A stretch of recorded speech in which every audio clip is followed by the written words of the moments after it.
see those plays quickly. He goes to Lazard. I think this was to Lazard. That's just a bad throw. The next one, he's going to force it to Devontae. He's his guy, and he just missed him wild high. And then here's the big 3rd and goal, and you say, run, run, run. We'll go, Aaron. And he forces it back across his body to a supremely, completely covered Devontae, double covered at the goal line. And the young coach, Matt LaFleur, says, I'm out, man. I'm going to take the field goal. Aaron, and that was the end of it. He's like, look, no, bro. You rolled me here. Right? Oh, shit. Got again. So he was a runaway MVP. And I take nothing away from that. He was nothing but great last year in a big bounce back year. Boy, you a hoe. But then that happened, and that's not title town. And so many of the ones that he's won in the postseason were kind of fluky wins against Joe Webb, Kirk Cousins, the Dez Cotted game, the Giants boat trip game. You know, you could go on and on with the ones that he sort of, the Mason Crossbar game at Jerry World. They were pretty lucky to win a bunch of those games. So management is saying, you're not that guy in the postseason. Okay, well, I think we're getting there. They just got to have a plan B, because right now it sounds like they don't have one yet. It's reported that he asked for a commitment, more guaranteed money. They hesitated, which told him everything he needed to know with what they thought about him and where he was placed at in that organization. Yeah. So now, because Skip, they didn't think it would become public. I'm sure they felt the undercurrent behind the scenes. But to have it publicly like this, now they're trying to come. Skip, it's over.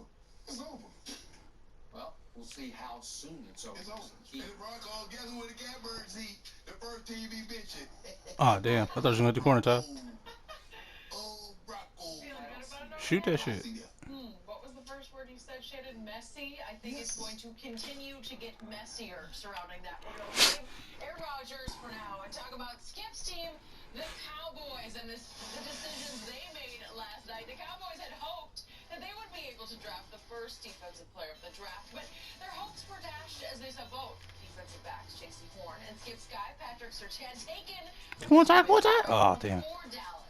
Instead, the Cowboys traded back to 12 with the Eagles and took linebacker Micah Parsons to help their leaky run defense. So, Shannon, would the Cowboys have been better off with Patrick Surtain over Micah Parsons? Skip, what did I tell you they should take yesterday? I told you to take Michael Parsons. He's a bigger Devin White. Now, that's what he was in college. Now, we saw Devin White translate from LSU. He might be even better in the NFL than he was in LSU, and he was something special at LSU. But this kid is bigger, 6'3", 246 pounds, ran sub 4.4, was a Butkus Award winner in his sophomore season. Now, he opted out last year, but he can get after the quarterback. He's sideline to sideline. He can get back in coverage. I believe he's a special talent. I believe he's better than both Jalen Smith and Vander Esch. Their play has depth. Vander Esch can't stay healthy. I don't know whatever it is, Kid. He's a big kid, but he can't stay healthy. Yeah. Jalen Smith, that injury, although So it's a great story for him to overcome, he doesn't have the explosiveness that he once had. This kid is the real deal. Now, yeah, I'm sure they would have loved to have a corner, but that's what happens, Skip. If you don't move up, you're like, well, okay, I'm sitting right here, and then off the board goes boom right in front of you. 8, 9, you get 2 corners. You get J.C. Horn, you get Pastor Taylor second. But I believe Let's just pick up. the best decision is He about to shoot that shit. And this kid, Skip, this kid can be special. Now, and I told you, I said, Skip, you know, he got some red flags off the field, but that seems like he's Jerry type of guy. Because you know, Jerry like them bad boys. Jerry like them guys. You're talking about the hazing incident he was involved in at Penn State. He says he's innocent as sort of allegedly accused. Right. Yeah. So, I like the pick, Skip. Yeah. This kid can be special. I know they probably wanted a cornerback, but I don't think they'll be disappointed with this kid. He's a special talent. And it's Skip, the thing about moving back, and which is rare. I don't remember team. Maybe this is a new thing that's coming. Teams that's in the same division trading with each. I ain't helping you.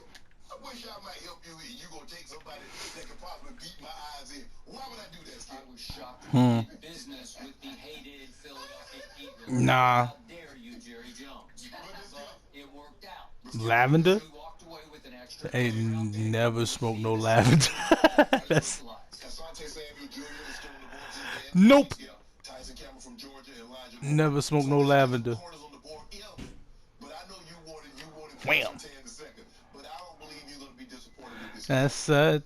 I hope you're right. Uh, It tore my guts out when your Denver Broncos, speaking up, stole Patrick Surtain II right out from under us. And I just tweeted, please, Denver, don't take Patrick Surtain. And they did it. And I knew they would do it. And yes, get you some horny goat weed. sitting on J.C. Horn, it may have been. I don't know that for a fact. I just know I was sitting on Patrick Surtain. Shannon, obviously, it is a glaring need. Yes. And Patrick Surtain, Smoke on some horny goat weed. I watched him a lot.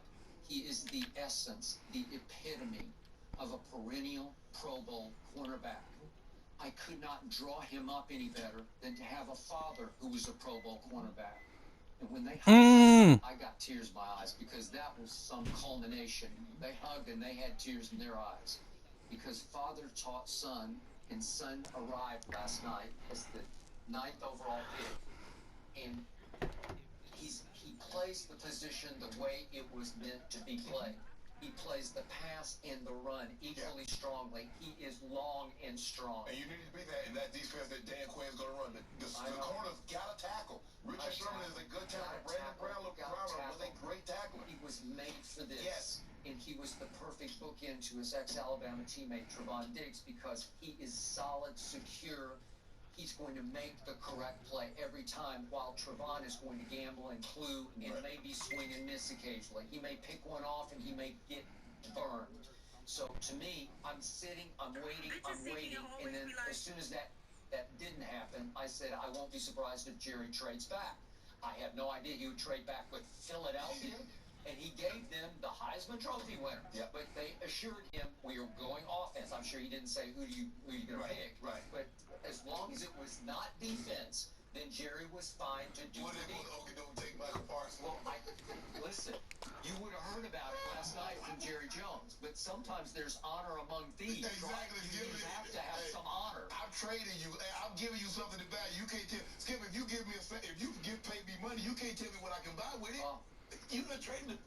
Jerry would have gone off on them.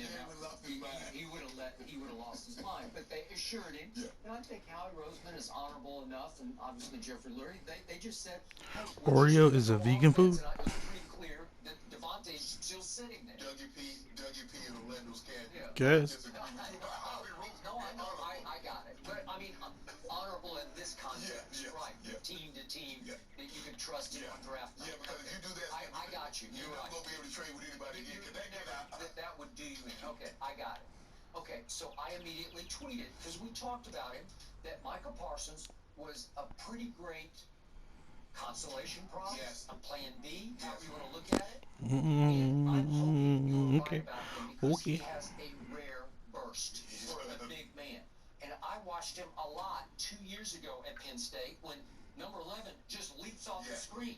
But trust me, he's more instinctive than diagnostic. You know, he's not reading and reacting. Right. He's just reacting. Yeah. And they just let him fly all over the football field.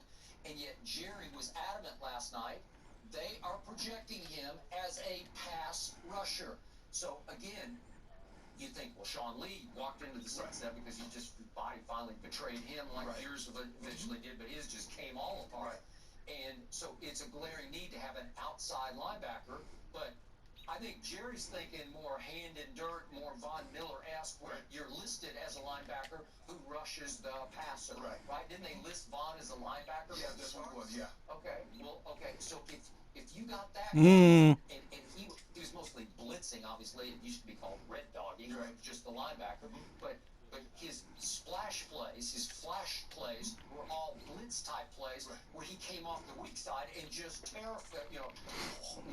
terrorized. Why don't you use him like they do David White? David White's a linebacker, and he blitzes more than any linebacker. He's inside. Yes. But again, you can go Will, Mike. Play him with Willie. Yeah. I mean, but look, I think that might take Keanu O'Neal off the field. Well, it does. Again, that's why they got him. They're going to transition him to the weak side backer because he's had an Achilles and an ACL. Right. So he can't run the way he did when he was the 17th overall pick. Right. So I'm thinking, okay. So here's the problem with this. I hope you're right about Michael Parsons, and I'm not. I certainly don't hate this pick, especially if he's. Listen, he will step on the field next year and be the best player on my defense. I don't know. As soon as he steps on the field, and I like Marcus Swan, but he hasn't lived up to $20 million a year. Correct. And I believe this kid has more explosive athletic ability than DeMarcus Lawrence does.